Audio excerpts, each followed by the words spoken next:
আজকে আমরা চকে আসলাম, তো আমার একজন মুসল্লি আপনার টমেটো ক্ষেত করছে, খুবই সুন্দর হয়েছে, খুবই চমৎকার ফসল। আলহামদুলিল্লাহ। দেখেন কৃষিকাজ আসলে এটা আল্লাহ পাকের একটা নেয়ামত। এখানে আসলে আরো অনেকেই আছে। এটা হচ্ছে ভুট্টা ক্ষেত, কত চমৎকার ভুট্টা ক্ষেত।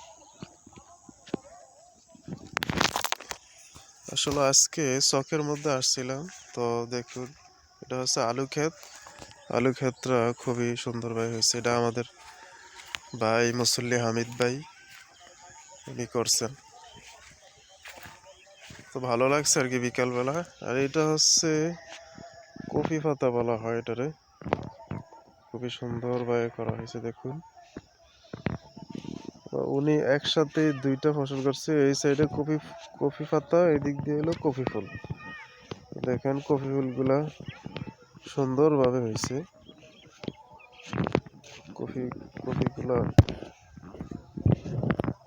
যদিও তেমন একটা বড় না, তারপরে মাশাআল্লাহ খুব সুন্দর। আলহামদুলিল্লাহ। এটাও আমার মুসল্লি করছে, আমার একজন মুসল্লির ক্ষেত। আজকে আপনাদেরকে আমি ঘুরে ঘুরে কিছু ফসলের ক্ষেত দেখাবো ইনশাআল্লাহ। গ্রাম অঞ্চলের কৃষি ক্ষেত।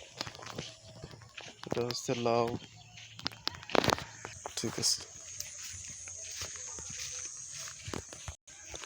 এটা হচ্ছে লাউ ক্ষেত, কুমড়া ক্ষেত, ভুট্টা ক্ষেত, মানে কৃষি ক্ষেতের অভাব নাই। এটা হচ্ছে আমার এক মুসল্লির ক্ষেত,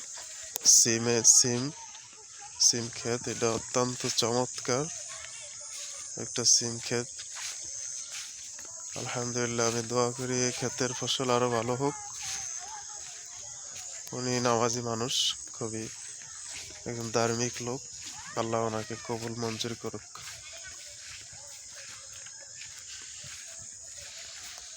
কই আপনি আছেন? একা একা শেষ করতে পারবেন? সময় তো বেশি তেমন নাই।